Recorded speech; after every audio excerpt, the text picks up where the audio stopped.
Good evening. I am Dr. Drew Lichtenberg, the resident dramaturg at the Shakespeare Theatre Company, and welcome to Shakespeare Hour Live. Tonight, we are discussing the last show in STC's current season, Lolita Chakrabarti's Red Velvet. For those of you who have seen the show already, we hope this conversation answers some of the many questions that you may have. Before we get started, a word of thanks to our sponsors. The Shakespeare Hour Live is made possible through the visionary support of the Beach Street Foundation, and Shakespeare Theatre Company's 2021-22 season is made possible by Michael R. Klein and Joan Fabry and the Harmon Family Foundation. So thank you to our generous sponsors. Also with us tonight, as always, we'll be hanging out in the chat, is Sierra Culbertson, STC's Development Coordinator. Sierra, hello, are you there? I am here, Drew. Very excited to be able to share this conversation with our viewers this evening. And Sierra, before we went live, you were saying that, I don't think it's a spoiler, but this is one of your favorite conversations that we've done this season. Is that right? Absolutely. It was just really interesting to see two really powerful women in the theater field just share their work and talk passionately about their show that they produce. So, yeah. Yeah, well, that's quite the tease, Sierra. Thank you. Tonight's episode, I think we may be giving it away a little bit. It is a kind of special one. The weekend before Red Velvet opened, which was a couple of weeks ago now, the director, Jade King Carroll, asked me to put her in touch with the playwright herself, Lolita Chakrabarti, who lives in England. And that weekend, Jade and Lolita talked on the phone and had a wonderful conversation, really about the kind of things that a director would ask a playwright 3 days before you're directing a show by them to open.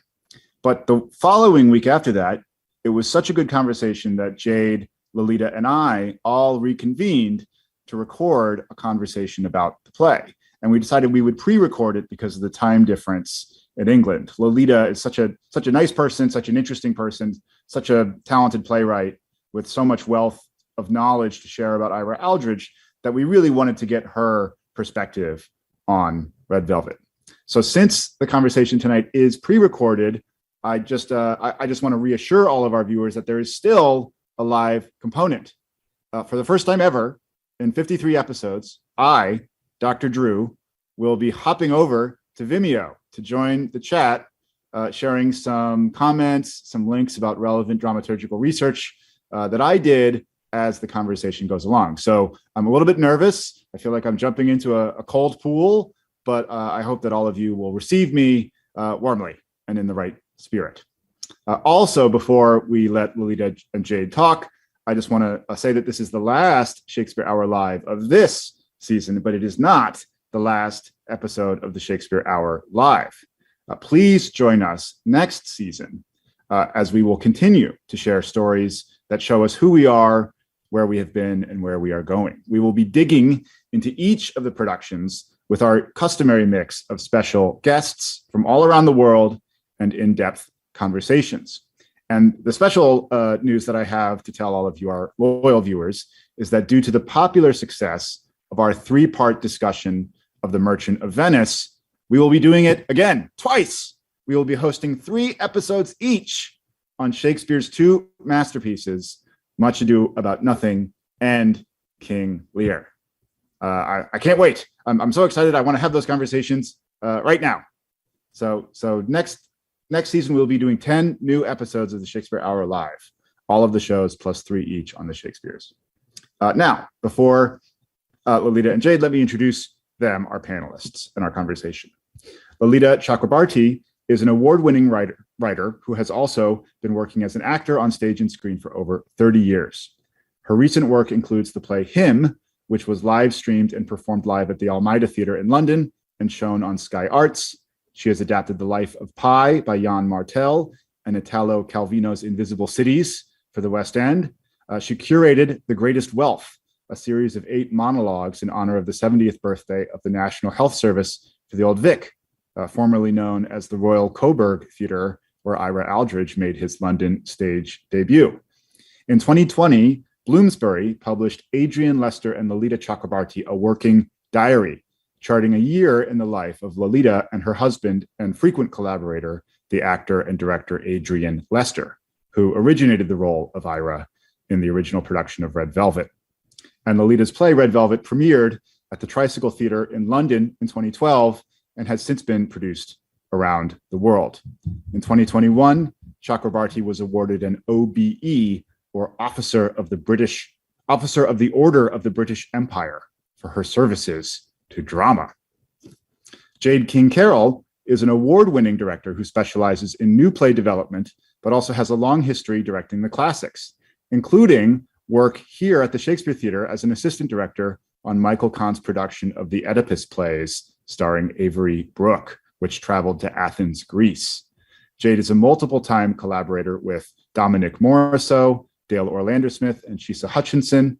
She's worked on world premieres by Lynn Nottage, Anna Devere Smith, and Rajiv Joseph, among others, and worked with emerging writers at the Eugene O'Neill Theatre Center, Williamstown Theatre Festival, Roundabout Theatre Company on Broadway, and Lincoln Center Institute. While she was directing Red Velvet, she was also directing new audio dramas for Broadway, the Audible Podcast Network, and Marvel Entertainment. That's right, there's a Marvel superhero podcast play. Carroll is currently part of the artistic team at Rattlestick Theatre in New York and a usual suspect, which means frequent guest artist at the New York Theatre Workshop. She's worked at Second Stage Off-Broadway, at the McCarter Theatre Center at Princeton University. She recently received a 40 Under 40 award from her alma mater, SUNY New Paltz, and she was honored with an award from the estate of August Wilson at the National Theatre Conference. And also during rehearsals for Red Velvet, it was announced that Jade would be the new next producing artistic director at the Chautauqua Theatre Company. So congratulations to Jade. Now sit back, relax, and watch this fascinating conversation with Jade and Lolita Chakrabarti. So I'm here with Lolita Chakrabarti and Jade King Carroll. And Lolita, hello, how are you? I'm good, thank you, Drew. I'm very well. And I'm wondering if you could just tell me where, since we are pre-recording this, where you are calling in from in the world? So I'm in London. I was actually in New York a couple of days ago, casting for Life of Pi, but I am now back in London. So I'm a bit jet lagged, but hopefully I'll make sense. Yeah, well, I hope that your internal clock has reorganized itself. And thank you for joining us and our audience at the Shakespeare Theatre Company. Oh, thrilled to be with you, thrilled. And my other very special guest is Jade King Carroll. Jade, where in the world are you on your fabulous travels since opening Red Velvet last week? Yeah, I just got home. I'm excited to be back in my apartment in New York City. I know, we just missed each other. What a shame. Two ships crossing in the night. Yeah. So I wanted to begin with you, Lolita. The story that Red Velvet tells is such a fascinating one. The story of Ira Aldridge, his remarkable life, his remarkable career. And I'm just curious about how you first discovered or encountered Ira Aldridge, and also maybe what are some of the reasons why you think you didn't encounter him earlier in drama school? Because I know I've seen some other interviews with you where you said, or in the preface to the second edition of the play, that you weren't taught the story of Ira Aldridge when you were in training. So I'm curious to hear about, how this discovery of Ira Aldridge happened in your life. So I found him in 1998 because my husband, who's an actor, Adrian, he was doing a reading about Ira Aldridge in a small theatre festival in Brighton, just a two-handed conversation. And he came home and said, have you heard of this guy? And told me a few of the salient points of his achievements and, him being knighted and playing Shakespeare across Europe and having a state funeral in Poland. And I hadn't heard of him at all. And I had done drama O-level, drama A-level. I'd been to RADA, trained as an actor, where, the names of luminary actors were on the walls, literally, and there were busts of famous actors and paintings. And Ira Aldridge had never, ever been mentioned. So I had been writing for about 6 years by then, very quietly, not telling anyone. I was doing it secretly. And I was looking for something that would grab my imagination. And I think Ira just grabbed me, really. Because I thought, why haven't I heard of him? And who is he? So I started to follow the trail. And it was so long ago, it was wasn't quite pre-internet, but the internet was not what we have today. It was very basic. So when I Googled Ira, I don't even know if it was Google then, but when I searched Ira Aldridge, nothing came up.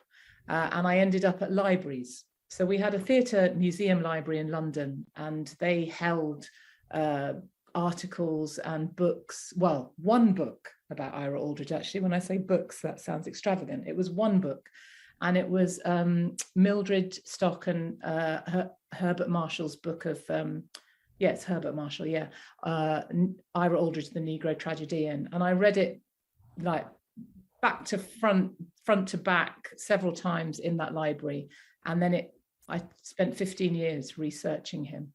I did 3 years of really thorough research where I faxed, because that's again a sign of the age. I faxed, different universities across, well, in America mainly, like Northwestern, the Folger, New York Library, and then there was a place in Bristol, and they were amazing. These archivists sent me their lists of all their information, and I tried to get money together to come out and study, and I couldn't get the money to do the research, so I just did it here. And everywhere I went, like I came to LA for work, and I picked up books from an African-American bookshop, because where do you find this stuff? The internet now, you can just go, I need this book, and you can find it. And I didn't know where to find stuff. So I pieced his story together. And the reason I hadn't heard of him, I only kind of know this in retrospect, is I think that his story wasn't of interest to anyone who would collate his achievements. And if you don't put together the details of somebody's story, it gets lost, it dissipates and dissolves. And as Herbert Marshall and Mildred Stock put it together, then I found out while the play was first being produced, Bernd Lindfors, a professor emeritus in Austin in Texas, was busy writing 4 volumes about Aldridge's life. And that has every bit of information you'd ever need in there. So I think it's because nobody politically was interested in him, and that it wasn't of significance that he existed. But when I found him, I thought, oh my God, if I'd known he was there, it would have just changed my landscape. Sorry, that's a very long answer. No, it's fascinating. And you mentioned the Marshall and Stock biography. I think you call it your Bible in one of the editions of the play. It was very much our Bible. Jade and I had it in our rehearsal table, continually referring back to it, going from your play to the play. But also what you say, I think, is so moving, that you and this Professor Bernd Lindfors were engaging in similar acts of history and historiography, of reclaiming this remarkable story, saying that it was important, that it is important now. It's remarkable that was happening at the same time, really. Yeah, it's just in the, is it the zeitgeist? I don't know, it's in the air. So several people there were loads of fans of Ira Aldridge, and I've met a few of them all the time, but when the play was first on in 2012, I hadn't Googled Ira because I thought he's not there. And I started to Google him, and he was everywhere. And since then, the sort of massive information online about him has just reproduced. It's very exciting. I'm interested to hear, Jade, if there was a similar kind of process of discovery for you. Did you encounter Ira Aldridge at a point in your life, and how may that have been different from Lolita's journey? Was it Velvet when he first came to your attention, or was it way before that? No, it was Shakespeare and Sable. I had a dear friend who's a wonderful actor, Owiso Odera, and we would just geek out on, like, our first conversation was on Chekhov the Bear. And we just like geek out on plays and books and ways into different classical texts, worked together on August Wilson. Is how and he gave me this book, a first edition of Shakespeare and Sable. It's a beautiful book, and I knew some of the people in it, but I had never heard of Ira Aldridge. I was probably like 27, and I love history. I love African American history and drama and theater history, and was kind of really shocked that I had never heard of this person. And then Red Velvet, and then it was like all of a sudden everywhere I turned there was a little bit of Ira Aldridge, but it was like 2000, I would say 2007, 2008 when Elisa gave me that book. And I probably didn't open it for another year or so. You know, it was like this really pretty first edition. And then I finally cracked the spine and was like, how did I not know? And then when Simon came to me about directing Red Velvet, I was just ecstatic to jump at that opportunity and continued to, which was 2 years ago, and then really got into more Ira Aldridge outside of, you know, a little bit in Shakespeare and Sable. So it sort of whetted the appetite in some ways. You knew who it was going in, but then there was this deeper process of. Yeah. It's also worth mentioning that you could have told Lolita a number of different stories about Ira Aldridge's life. You chose to tell this very specific one, or rather, sort of these two very specific stories, because it's worth reminding our audience the play begins in Poland in 1867 at the end of his life, before we move back in time to London and Covent Garden when he played Othello in 1833. So I'm curious in hearing you talk about your process of how you distilled or developed the play into these two very specific stories, these two moments in Aldridge's life, because is it correct that the play started as a screenplay with a much more kind of traditional like biopic structure before becoming much more compressed and more Aristotelian in some ways, showing these concentrated moments in time? I never, then I hadn't written the film, but I had written a treatment of the film because I thought this is an enormous story. This man met the Tolstoys and Hans Christian Andersen and was seen by Dickens and Wagner. You know, it was just sort of like, he had this huge scale of a life, and his life in Russia, his life in London, his life in America. There was just so much to say. And so to start with, I wrote a very detailed treatment of the film. But I gave it to a couple of people who were, Ken Branagh being one of them, and asked for advice. I was precocious, you know, I was like, I haven't written anything, but will you have a look at this, please? And he was brilliant, actually. He came back and gave me lots of really positive thoughts. And I realized actually that this wasn't the story. He was very encouraging, but I thought this is too A to B to C. This hasn't got any invention in it. So I put it away. I thought this isn't ready.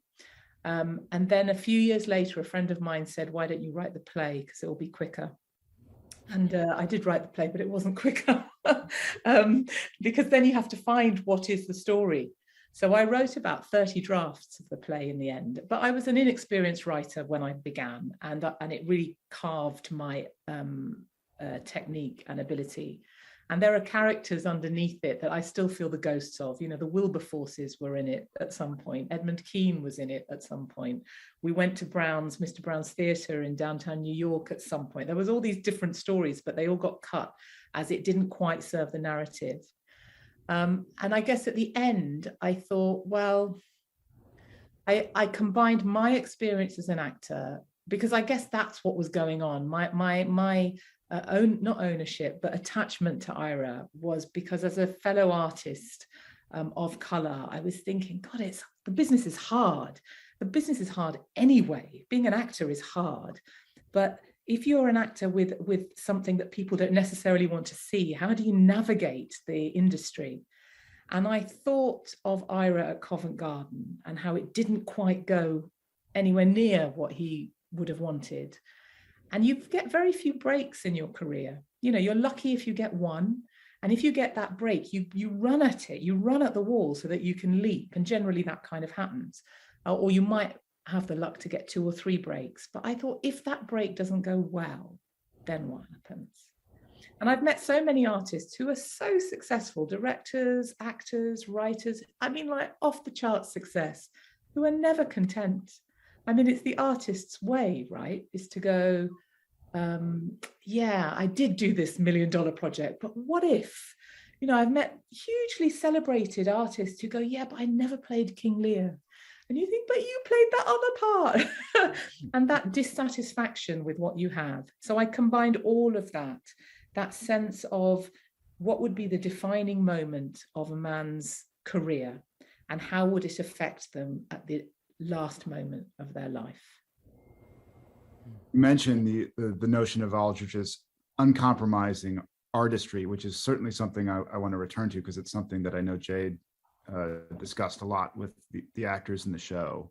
But it's also, you mentioned Wilberforce and Keene as these ghost characters in the play. And I just wanted to ask you while we have you, because Jade and I were discussing this theory that we have about the connection between Hull, or the town of Hull, and Wilberforce and Ira Aldridge. Because you are, Lolita, are you not from Hull as well? Wow, yeah. I was born in Hull. I only spent 6 months there, and then we moved to Birmingham. But yes, I was born in Hull. Yeah. And Jade, do you want to tell Lolita our theory about Hull? Oh, well, that is where he had he played all of those parts over 7 weeks, right? Like 40 parts over 7 weeks. And we assume that that's where the Wilberforces would have seen him. And I just thought that was I didn't know if that was something that was special to you because of where you were from, but it seemed like a nice alignment of. Wilberforce, the member of parliament, is from Hull, represents Hull. And Ira, before premiering at Covent Garden historically, spent like 2 months trying out plays, working up his repertory, and the best man in his wedding, or when he became an English citizen, I'm sorry, many decades later, were actors from Hull. They were, they were all three of them, right? We're all from Hull. Yeah. And that Hull was also the center of the abolitionist movement in England. Maybe this is just the dramaturg looking for a pattern where none. It was exciting to find, though. I love it. I absolutely love that, because then I have been meshed into the story of Ira, and it's just fabulous. No, I probably did read about Hull, but I've forgotten him playing all those roles in Hull. I didn't know his witnesses at his wedding were from Hull. Wilberforce I knew was from Hull, but that's fabulous. I'm going to take all of it. Maybe it was subconscious on your part, writing yourself in some ways into the story. Right. But it's very clever the way these figures function as ghosts in the play, and it reminds me very much of the drafts of Lorraine Hansberry's play Les Blancs, which is very similar, with this kind of reverend character who is an onstage character in the first draft and then becomes a kind of offstage presence, or a kind of ghost representing something larger.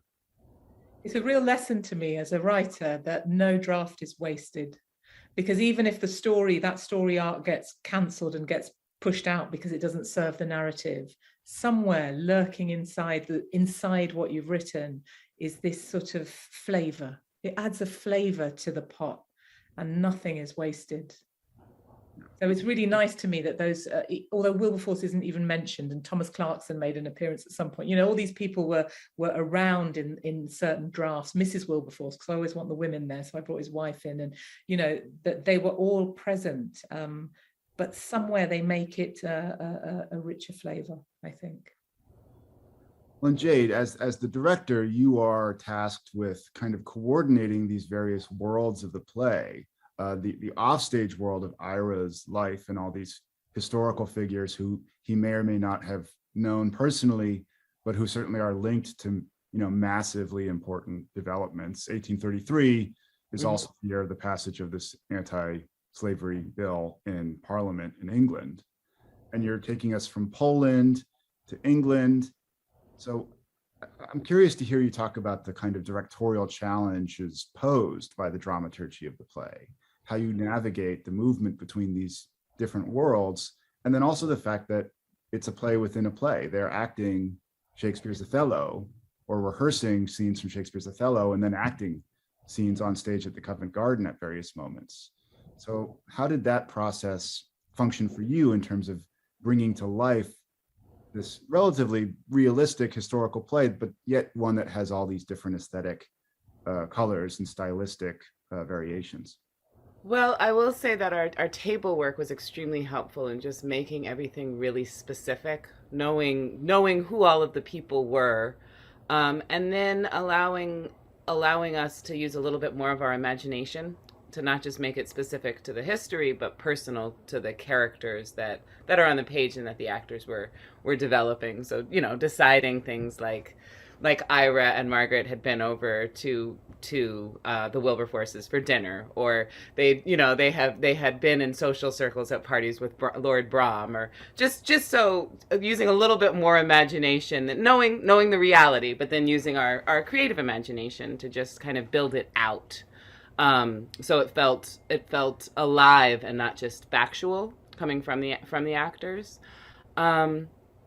I think that was really exciting, and always something that I enjoy doing, working on plays that take place in that specific time and place of history, is how do we relate it to now, and how do we make it really personal. For Othello, and rehearsing Othello, it's interesting because the play is so grand. We talked about this, Drew, about there's not really these domestic scenes. Even the top of Act 2, when it's Ira and Margaret, it's still in the dressing room. It's still coming off the stage. It's there's a presentational quality to the play and the play within the play. And how do we make that personal but still fill up the space? And I think with Othello, it was interesting kind of going into what the style of the time would have been, and then working with the actors. I think we ended up going more to probably what a 2022 production of Othello would have been, more than the 1833, but just so it translates onto what is the really personal. How close does he look at her? How intimate is it? And we did play a lot with variations on how intimate it got, and the more intimate and natural it felt, the more real it felt, which is probably not quite as natural as it was in 1833, or as intimate as it was in 1833 on a stage that big, but interpreting it for a 2022 audience, and a stage in the size that we were. So that was a really fun thing to weigh and play with, and the actors were so game. Even in the rehearsal room, we read all of it. Such a smart cut in what we do in Othello, but we read all around it and kind of discussed all of it, just so the actors, it was fresh. I read some of the parts, stage manager, and we filled in and just so we know what we're not saying, because it's all still there. All the events are still there. And that was, finding how it lived in this space in this time, I think was one of my favorite things. And also the last thing that we landed on, I believe. Yeah, certainly the parallels and the kind of symmetries between the historical situation of Ira playing Othello and then the characters that the actors are playing in the play. For instance, Pierre, the character of Pierre, exits, and then Ira says, "This fellow is of exceeding honesty." Yeah. Line that Othello has referring to Iago. And of course, in the play, Iago is lying to Othello. So are we meant to think that Pierre is an Iago figure who's leading Ira down the primrose path, lying to him? There's so many of those. And just with that subtle, with Pierre going up stage right, and then Ira's focus being there coming out, it kind of happens without it being overt. So it's all there. And that was such a joy in this play, is the subtlety, finding the nuance of all of these things that are as an artist of color who's constantly navigating, it was okay, how do I do this in a way where it's subtle, where it's realistic, where it's not, this isn't the only thing that's happening, but having people purposely stand in front of Connie, and then or just really making her present, even though she's never speaking, but paying attention to all of so much of the play is about listening, especially those big green room and dressing room scenes. Anyway, it's great hearing you both talk about it, because it's about the gray. That's what I really love, is the gray area. Mm-hmm. And that idea of when Ira grabs Ellen out of passion in the play. I never thought that he was doing it out of any sense of aggression. It's just he's over enthusiastic within his acting. Mm-hmm. And but some people will think, oh, he was being too rough. And it's your own personal judgment that is called upon to respond to the play. Because actually the truth is that I don't think Pierre is a racist person. I think he just is really unfortunate at the end and is caught between a rock and a hard place. I think all these people are good and flawed. And it's lovely to hear that you had that fun playing with that. It's really thrilling. And making sure it was in the gray area, that even like when he's unbuttoning his shirt, he's just in his dressing room. Yeah. As this magnificent man with this young woman, but that like how someone's reading it, it might be different than the intent. That was exactly that. Yeah, and on so many levels, like white man to black man, black man to black woman. You know, there's this assumption, isn't it, that oh, you're black, you'll get on, and that's just not how it is, right? You might not like each other, or you might, or there's always the gray. It's just never what you expect. Yeah, this is going to be a highbrow reference, but hearing you two talk, it makes me think of Mikhail Bakhtin's theory of the novel, which is that it's heteroglossic, that it is a collision of different languages, and that the virtue of the novel and also of drama is that you can do a collage. There's an ironic tension created when the way that a black man speaking to a black woman is juxtaposed with a scene between a black man and a white woman. And, you know, like the scene that you mentioned, Jade, of Margaret, Ira's wife, who I think we know comes from a kind of working class background historically, but positioned herself as a politician's daughter. And then Ellen, who kind of puts on these grand aristocratic airs, even though she's an actor, right? There's such I guess we would call it today code switching. There's a constant kind of vacillation between these unspoken codes. Even in the language, you do it, Lolita, with, excuse me, I'm sorry. No, go ahead. You do it in the scene with Pierre, it's almost like it goes into prose. When he gets really angry, it's kind of talking about his mom. My mama would have scrubbed I'm paraphrasing, so I won't do it. That section, just the way I always like to use poetry as inspiration, and The Masks We Wear by Paul Laurence Dunbar was my like main poem for this one, because it is how do we first day of rehearsal, you come in, you look a little different, you're a little shinier, you're and that's just something that we do as theater people. But then you put the politics of what's happening in the world in 1833, as well as this first black man, which was something that you kind of had to keep reminding the actors, right? It's like, let's not, because everybody loved Amari, everybody loves the actors, and he gets into the Othello and they're watching it. It's like, no, but you're a little afraid. It's like a tiger off the leash. There's something very dangerous that you have to, that the actors in 2022 needed to be just reminded of every now and then, to keep that other aware of the other alive, because it's the sharpness is subtle in a lot of the places, which feels real, which is what I appreciate. It's not always pointed, you know. No, but it's all the differences that we're also aware of, but we never talk about. So gender and race and sexuality, all of it, but you just don't mention it. And particularly in English company, where everyone's so sort of concerned with class. Yeah, put the lid back on. Yeah, we put the lid on it, but it leaks out in really tight, unfortunate ways.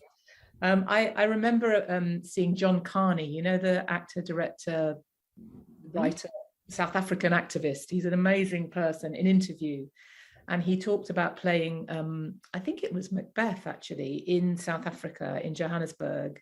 And it was when apartheid was still legal. And his Lady Macbeth was white. And he said in this interview that as they started their scene, you know, they always heard seats go up as people left the theatre, because they couldn't handle it that this black man and white woman were playing on stage. And he was brilliant. He said, but that's the point of theatre, isn't it? It's political. It has to say something. Mm-hmm. And I remember I saw that interview when I was a teenager, you know, when I was very young. And I remember thinking, well, that's interesting. And then as I've watched theatre through my life, and it can be quite dull and boring and kind of in England quite middle class sometimes, where it's just nothing really happens and it all sort of operates on a very small scale. And when I've watched Othello productions, people are quite nervous of the race angle of it, because obviously it's horrible and nobody wants to see that now. And I thought, well, what would it be like to repoliticize Othello and see it where you really know he's a black man and she's a white woman? And if I'm on that edge, who am I? Am I a good audience member? Am I engaged in what way? And to do that for the whole play, where you're judging the women and you're judging the men and you're judging everybody on the basis of your own biases, really, but you're aware of it. And that was what I found interesting. I do know, and I hope this isn't spilling any tea or telling tales out of school, but Jade asked me to put her in touch with you, Lolita, the weekend before opening night, and you had a long conversation that all Jade would say to me was that it was lovely. It was a lovely. I'm so glad, because I was on an extremely noisy New York street. I had no idea the street would be so loud, and I was sort of like shouting down the phone. I'm so glad I made sense, Jade.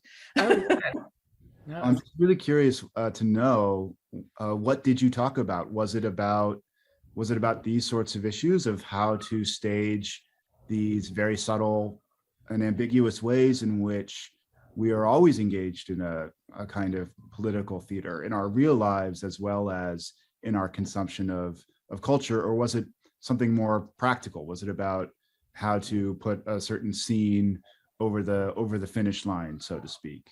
Do you remember, Lolita, what you talked about? I remember a couple of things. I remember you asked me about the King Lear at the end of the play and why and what did it mean. It was more sort of about the play, wasn't it? Because it was our first meeting on a phone. But I think it was more about the play. Do you remember, Jade?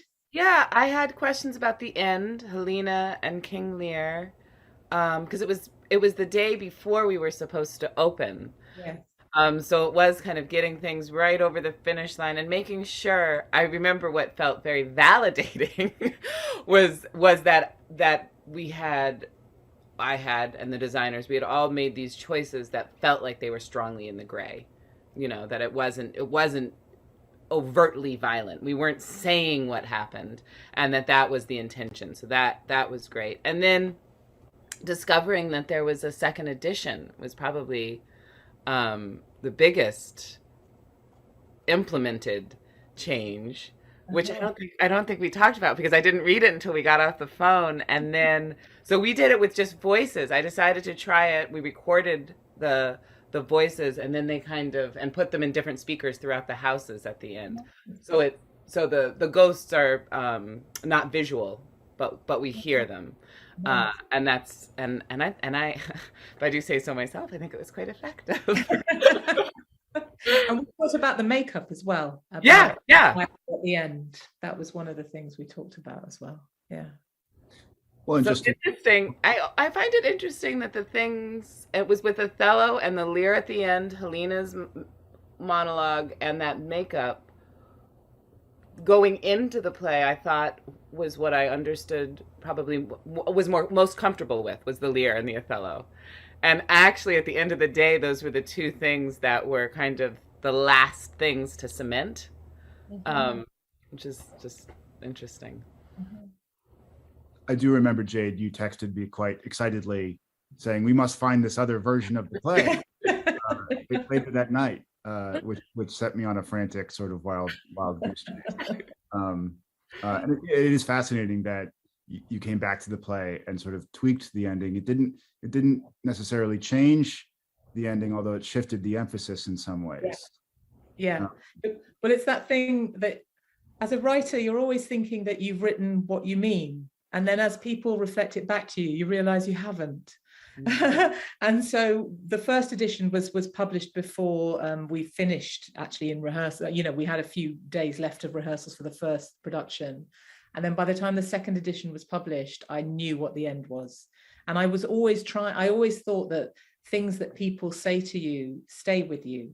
And, particularly if you're a person of color, the negative things that are told to you travel with you. I'm sure if you're a part of any group that is not part of the majority, you have words that haunt you. And that was the feeling with Ira, that although he's achieved all these phenomenal things, I mean, out of the ballpark for any of us, that actually it's those little moments that can just travel with you and keep you back. And it does make the play a kind of tragedy in some ways, this slightly modified ending, because it takes you inside Ira's mind, and you realize the influence of this pivotal moment in 1833, that it, in this version of his life, had this impact on the rest of his career. And he did extraordinary things, as you say. I mean, there's a mention of Saxe-Meiningen in the play, who was a key influence on Stanislavski and modern realism as we know it. It's so fascinating that Saxe-Meiningen, this German duke, gave a knighthood to Ira Aldridge years before he would then tour Europe with productions of Shakespeare that were more naturalistic than anything anybody had ever seen before. Sort of makes you wonder about his influence, right, on Shakespeare and on modern theater. I did a paper on him in undergrad, and you never hear mentions. That was really exciting. I was like, oh, we're gonna block the scenes and angles like the I remember just the influence that Ira had on so many people we don't know. But that in particular. And hearing stories of Jews in Ukraine and of Serbs or Czechs in Prague lining up to see him perform in English in a German-speaking theater, right? Which is not the theater that spoke their own native tongue. And yet, for some reason, he resonated. He signified something very powerful across Europe. Yeah, absolutely. I think his influence was huge. I mean, I can't remember the source, but I remember being so excited when I found that I think he mentored somebody, an actor in Russia, who I can't remember was either a teacher of Stanislavski or a student. So there was some kind of direct link, and that he was instrumental in the starting of the National Theatre of Serbia. He took Shakespeare to places that just would have never seen it. I always loved the idea of him going to Rybinsk, and I'm sure Rybinsk is a big sort of throbbing town, but in my head it was this tiny place at the end of the line, that he was just playing Shakespeare in these anywhere, and that power of seeing that kind of craftsmanship close up, and that language, whether you know what it says or not, the passion underneath Shakespeare's language, to see that close up, I think would be thrilling, really thrilling. Well, and in the town of Łódź in Poland, where he died, there was a book that we read that came out in 2007, where there was a conference, an international conference of Shakespeare scholars from around the world coming to celebrate Ira's 200th birthday. Yes. And he was buried in state with red velvet cushions being trailed behind him, which was another one of our discoveries that we made during rehearsal of Lolita's brilliance, of like the secret pattern behind the play, or the play behind the play. Was that also an intentional reference on your part, Lolita? I didn't know about the red velvet cushion. And so I called it red velvet because when I was 15, I came to London with my drama class from school, and we would go and we went on theatre studies trips, and we'd see 2 shows in the West End. So I did that from 15 to 18, and then part of my drama studies. And when I went to my first West End theatre, I was like, oh my God, this is extraordinary. And it was all red velvet. It was red velvet curtains, red velvet chairs. Every time it was faded, used Victorian red velvet. And so when the name of the play came up, I called it Red Velvet because of that. And then Bernd Lindfors, in his books, in the last book where it describes the newspaper article that describes his funeral, and there's this wreath carried on a red velvet cushion. I was like, oh, I got it right. Or it's like Hull, where yes, in some way you made it happen. Maybe, yeah. But just to return to this idea of him playing Lear at the end of the play, it's something we talked about a great deal. The deliberateness of this choice of having Ira, not just a great Shakespearean actor, not just a great Othello, but someone who puts on whiteface to play the roles traditionally restricted to white actors. And in many ways, I think still in an unspoken way, eyebrows get raised when you have a Black actor playing these roles that are outside the norm of Aaron the Moor. Or I mean, speaking from my own personal experience, we did a production at the Shakespeare Theater earlier this season of The Merchant of Venice with the great actor John Douglas Thompson playing Shylock. And I heard arguments from people saying it was ridiculous using language that could have been taken out of this play, Red Velvet, from 200 years ago, about why it was absurd and trivialized Shakespeare and altered the meaning of the play irrevocably. So I'm curious about like the kind of contemporary resonance of the story of Ira Aldridge, because it seems to me like he still remains ahead of our time. That he represents something in terms of his ambition to not just play Othello, but to play all the roles in Shakespeare, regardless of his own color or race, that we're still reaching towards in our society.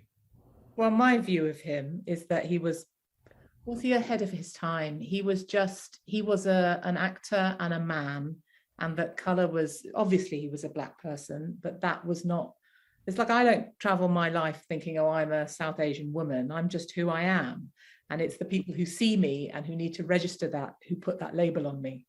And so I think I wanted him to be who he was.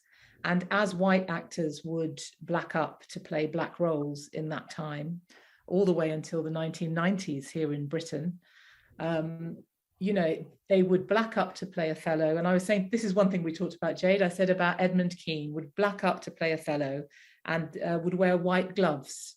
So that obviously, because if he blacked up his hands, the makeup would rub off on the Desdemona's clothes, on the white clothes. So they would wear gloves to hide the fact that they had white hands. But Ira whited up as King Lear or as Shylock and would wear one glove on and one glove off. And I found this a really empowering thing, really subtle, that he was saying, look how I transform. I'm actually a Black actor, but I am playing this role in this way. And I thought it was a very empowering thing, which is why when he asks for his gauntlet at the end of the play of Red Velvet, in our production, he had one glove on and one glove off. Yeah. Which I put in the day after we talked. Did you? Yes. And it's so powerful. I'm so glad. Have I not written it in the stage directions? Maybe I didn't write I think it might have been in the second, but it's not in the edition that we were. He gets his gloves, but it doesn't say white or just one glove. So after that conversation, I was like, oh, it's cool, isn't it? Yeah, it was really great. I texted the costume designer. I was like, we got to change the color of the gloves. We need to change the color of the makeup. It needs to be something called Caucasian instead of white makeup. It had a little more pink in it. Oh, good. Yeah. I'm really glad. I mean, that's what's so amazing about that moment and hauntingly powerful is that, he's getting ready. He stands up. He's also physically ailing, it seems, at that moment in the play. And the line from Lear is, there's my gauntlet, I'll prove it on a giant. And yet he has one glove on and one glove off. It's a moment that resonates in all these complicated ways. And I hadn't made that connection to the gloves and the skin color. And it gives you the whole meaning of gauntlet, all of a sudden it's, True, very true. Was he ahead of his time, Drew? I think he was just an artist and he demanded to be recognized as such. And so whether the world did or not, and he suffered from society's views of him as a Black man rather than an artist, he just wouldn't take no for an answer. And I guess at the end, it grinds you down. This is my interpretation of Ira, but at the end, it grinds you down. But God, he succeeded. Well, I think that what's interesting, one of the many things that's so interesting about the play, it's endlessly interesting to me, but it's also this sense that Ira, hearing you describe him, Lolita, seems very much to be an art-focused person, an artist, an actor who is really concerned with the reality and the truth of the play, of the work of art.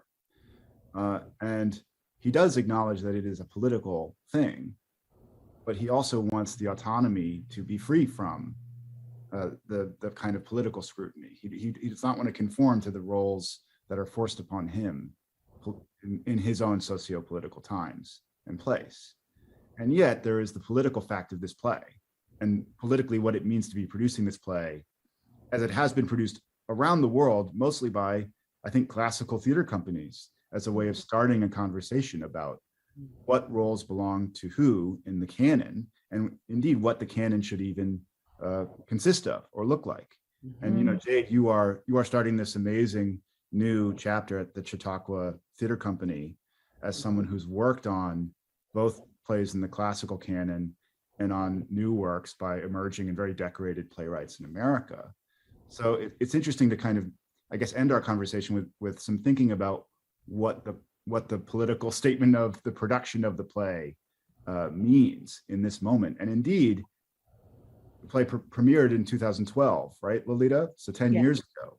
Yeah. So also, how has that political conversation shifted or changed since the play first made its premiere? Because it feels like we're, in many ways, in a different moment than we were 10 years ago, even. Mm-hmm. Yeah, we are in a different moment. It's, it's shifted exponentially. And then it sometimes feels like it hasn't shifted at all. So it has shifted a huge amount. When I wrote the play the second time it was on, our production came back in 2014. And it was the third time in 2016, we did it 3 times, our production. And that was the year that Oscars So White happened. And we were on in the West End and everybody wanted to talk to us about, Oscars So White, are the Oscars too white? You're doing this play about artistry. And I didn't want to talk to anyone. I thought, no, that's your conversation. That's not mine. I've written my play. And then in terms of this play, the demand for it has become strong, which is great, absolutely great. Because people want to know who Ira Aldridge was, and B, because I think it's not the play. There's been a million people behind me who have been advocates for Ira Aldridge, but without a way to necessarily get through. So there's been books and articles, there've been films that were written and never made. Herbert Marshall wrote a film for Paul Robeson, and then Paul Robeson got detained in America, so couldn't make the film. There have been sort of thwarted efforts to get Ira out of his box. And my play has been one of the things that has allowed him out. And I think we've been hungry for people like him, actually, to acknowledge him and see him and go, oh, the world is wider, because he makes the world wider and much more interesting than just Garrick and Keane and Terry and Tree. He just lifts us into a whole other possibility of artistry. I'm waffling from your question.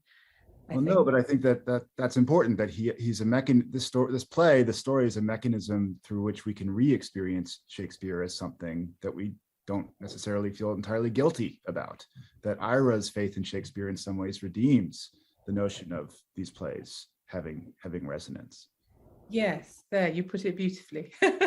And that it's crazy that a great actor like John Douglas Thompson isn't sort of like celebrated for playing Shylock. I think that's wonderful.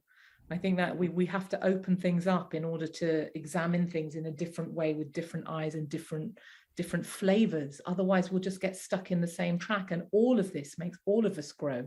It's not just for the people of color that plays like this are on, it's for everybody to go, oh, there are other ways of looking at the world. And I'm thrilled because Red Velvet's now on A-level drama syllabuses in England, is on university syllabuses in the US and here.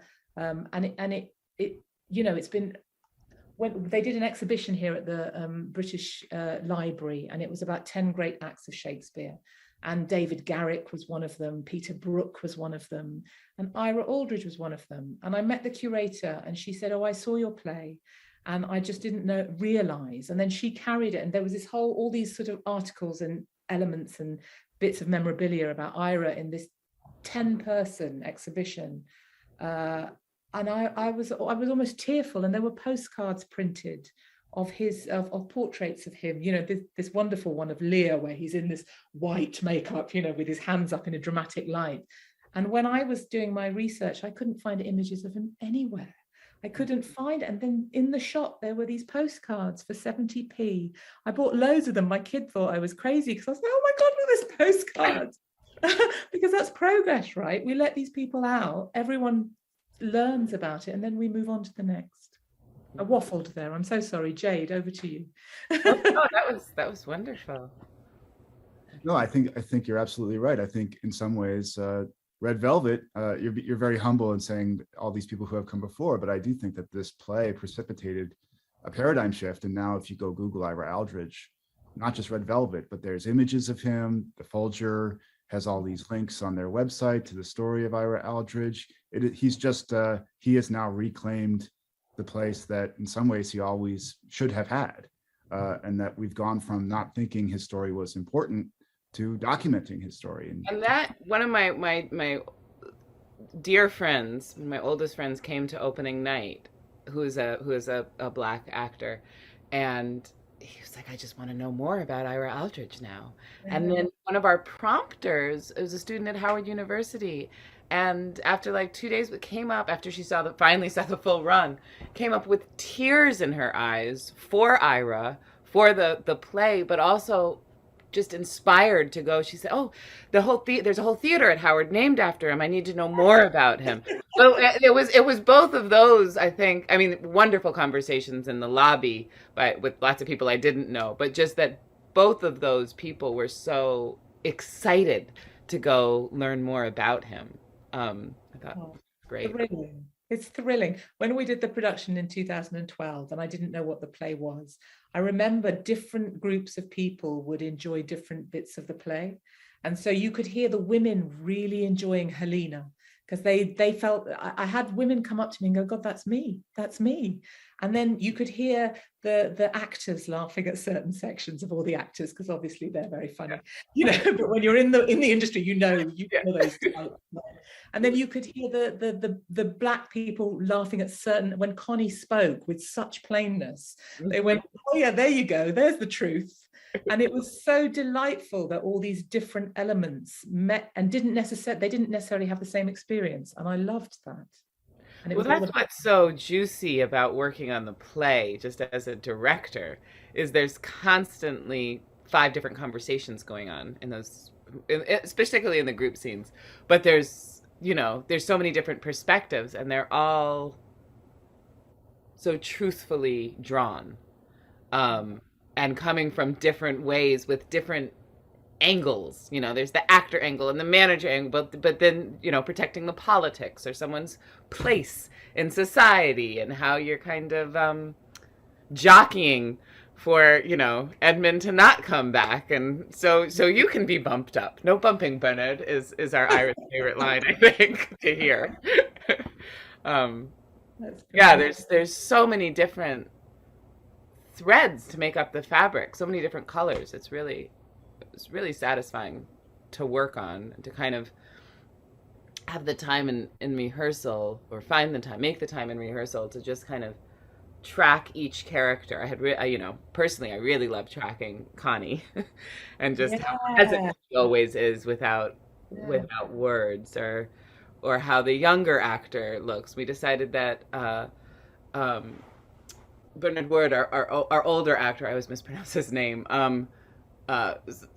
sips a little bit much. Just kind of finding all of their truths within how they operate as a company, which is so familiar to us as theater makers, but also just as humans, listening to some of the actors who have relatives who are Trump supporters, and are kind of like, oh, I understand this perspective because I've been in conversations like this.